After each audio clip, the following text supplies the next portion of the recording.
గౌరవనీయులు మహిళా regional coordinator శ్రీమతి కడలి ఈశ్వరి గారు మీ లెఫ్ట్ సైడ్ పోడియం దగ్గర మాట్లాడమ్మా ప్లీజ్.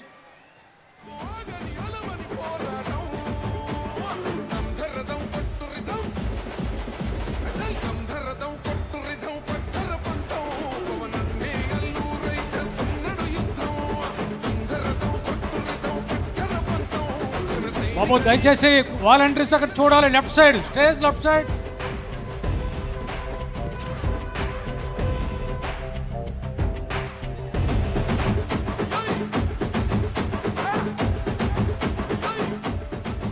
చెట్టు నీడే చాలు తనకు మేడంటాడు, సద్ది కూడే చాలు పరమాన్నమంటాడు. ఏ స్వార్థం లేదు అన్యాయం రాదు, సామాన్యుల తోడై ఉండే నాయకుడు. కర్షకుల కష్టం తీరాలంటుండు, రైతన్నకు న్యాయం జరగాలంటుండు, అందుకే చేస్తుండు ఆగని అలవని పోరాటం.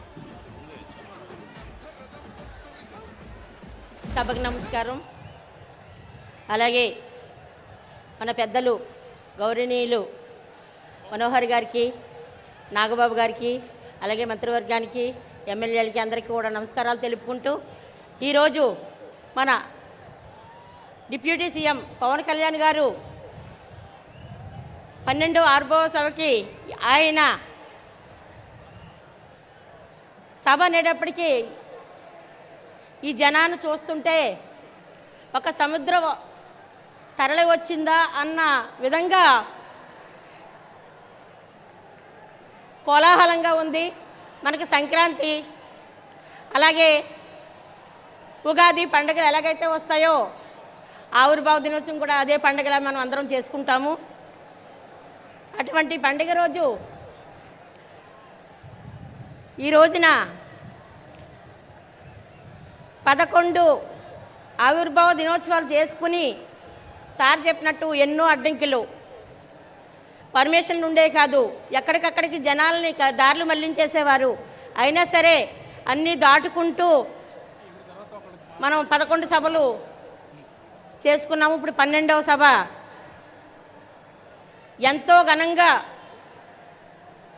మన ప్రభుత్వంలో చేసుకుంటున్నాం. కూటమి ప్రభుత్వంలో మనందరము కూడా ఎంతో అదృష్టవంతులం. ఎందుకంటే పవన్ కళ్యాణ్ గారు మనకిచ్చిన ఈ ఒక అవకాశాన్ని మనల్ని ఇలా ఇంత పండుగ వాతావరణంలో చూసుకుంటూ మహిళలకు కళ్యాణ్ బాబు గారు ఇచ్చే అదృష్టం ఏంటంటే ఒక ముఖద్వారానికి మహిళ అయినటువంటి డొక్కా సీతమ్మ గారు ముఖద్వారం అని పెట్టారు. అలాగే అన్నా క్యాంటీన్లు ఉన్నాయి, మహిళ డొక్కా సీతమ్మ గారి క్యాంటీన్ అని పెట్టారు. అటువంటి మహానుభావులు పవన్ కళ్యాణ్ గారు మన మహిళలకు అంతటి అదృష్టాన్ని ఇచ్చారు. అలాగే వీర మహిళ అనే ఒక నామకరణం చేసి మమ్మల్ని అందరినీ కూడా ఒక ప్లాట్ఫామ్ ఇచ్చి మా మహిళలందరికీ కూడా ఎంతో గౌరవం దక్కిస్తున్నారు. అటువంటి